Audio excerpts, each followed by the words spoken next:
সম্মানিত সভাপতি, উপস্থিত আছেন গণমানুষের নেতা, আমার প্রিয় অভিভাবক, বড় ভাই কাজী খায়রুজ্জামান শিপন ভাই, মঞ্চে উপবিষ্ট আছেন বাংলাদেশ জাতীয়তাবাদী দল মোড়লগঞ্জ পৌর শাখার সম্মানিত সভাপতি ফরিদুল ইসলাম ফরিদ ভাই, মঞ্চে উপবিষ্ট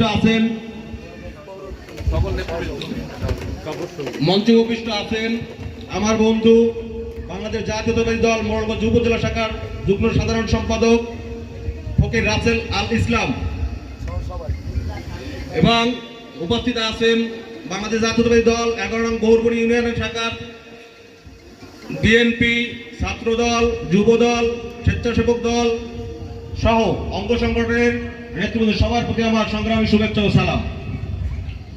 ভাই সম্পর্কে তেমন কিছুই বলবো না, কারণ শিপন ভাই সম্পর্কে ইমাম ভাই সবকিছু বলে গেছেন, সবাই বলছেন।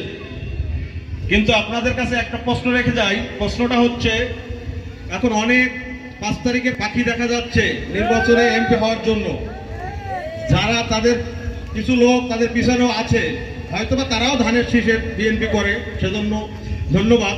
কিন্তু তাদের কাছে আপনারা যে একটা প্রশ্ন করবেন, যারা ঢাকামুখী ছিলেন, মোড়লগঞ্জমুখী কিংবা বাগেরহাটমুখী, কোন নেতার বাসায় কি কখনো যেতে পেরেছি তারা? বেডরুম তো অনেক পরের ব্যাপার, ঢাকার বাসা চেনে কয়জনে? তারা ঢাকামুখী রাজনীতিটা তো আমাদের ছিলেন না। বাগেরহাটে, মোড়লগঞ্জে আমরা লোকায়ত রাজনীতি ছিল না। রাজনীতি তো ঢাকায় সমাবেশ হলে, খুলনা বিভাগীয় সমাবেশ হলে আমরা রাজনীতি করতাম।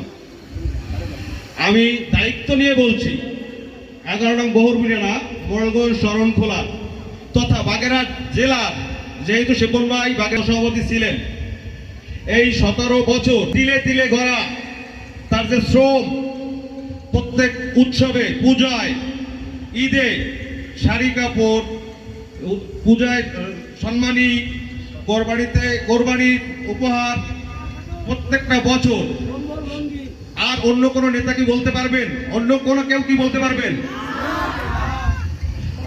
তাই আমি এখানে আমার বললে নমিনেশন এখানে হবে না, নমিনেশন সিলেক্ট করবে সেন্ট্রাল নমিনেশন বোর্ড।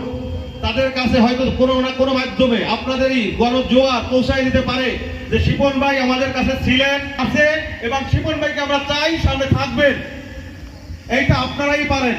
আপনারা এই আলোচনাটুকু, এই কথাটুকু মুখে মুখে রটে দিয়ে সবার মাধ্যমে যাতে সেন্ট্রাল জানতে পারে এখানে একমাত্র নেতা কাজী খায়রুজ্জামান শিপন ভাই, অন্য কেউ দুদিনে ছিলেন না, থাকবে। এই বলে আমার সংক্ষিপ্ত বক্তব্য শেষ করছি। আল্লাহ হাফেজ।